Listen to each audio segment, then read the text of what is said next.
Okay, Judy, my friend Jeremy Cook is going to be kickstarting this macro pad here, so I thought I'd show you a little bit about what I've set mine up to do here. It has, I was going to lie to you, Judy. I was going to tell you it has 5 buttons. It has 8 buttons. There's a mode button hiding under here also that acts like, there's a rotary encoder.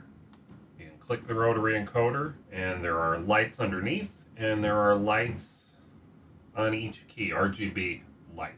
I have my operating system set up. I'm running Linux, and I have it set up so that when DaVinci Resolve is in focus, the keys on the macro pad change for me what they do based on which window is in focus. And I'm using the undercarriage lights here to tell me what's going on. Like, this is just a random H-top window, so it went blue. So this is just the standard layout. This is my volume control knob now, and, you know, mute and unmute. And when I switch back to Resolve, you'll notice my F11 key up here and the lights underneath will change to orange to let me know that it's not a volume knob anymore. Now when I move the knob, it will move 1 frame at a time. So you can kind of scrub through fast, or you could do it really slow. And I have this set so if I hit F11, red means very slow, green means 1 second at a time. So every time I click this encoder 1 notch, we will move 1 full second. And we can go back, and now it's going to scrub very slowly. And I think that's pretty neat. I haven't figured out what to do with all the buttons yet. I've been playing around. This second button here toggles. Green means speakers. No, green means headphones because it's safe, because it won't end up on my mic. And red means speakers. So I can, when I put my headphones on, they're wired headphones, and you know, when they were Bluetooth, when I turn them on, my computer would know to switch to them, but they're not Bluetooth anymore, so they're just always plugged in.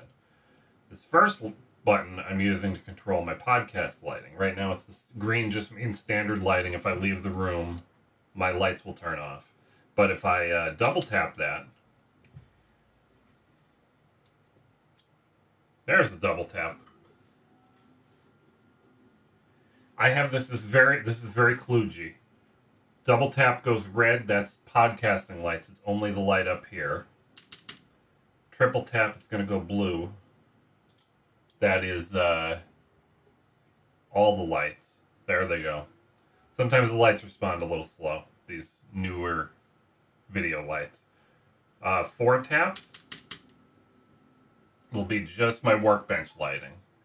And any of these overrides, my home automation will not, this is all done with Home Assistant. My home automation will not override my video lights when the video lights are on. But if we hit it just once, we're going to go back to green. And there it is, regular lighting. And I haven't really figured out what to do with these other buttons yet. I saw a whole bunch of cool stuff in DaVinci Resolve with their keyboard, but I can't manage to map the keyboard to do the same things, and I want to figure that out. But this is where we're at so far. I'm excited that the OS is able to update the lights to show me what's going on. It's kind of like a little status display here. I like that this one's a toggle, and I'm having a good time with this. So you should check out Jeremy's Kickstarter for sure, because it's awesome. I would like to tell you how much everything on the Kickstarter costs, and I should know that, but I don't. I also I've set up a second macro pad.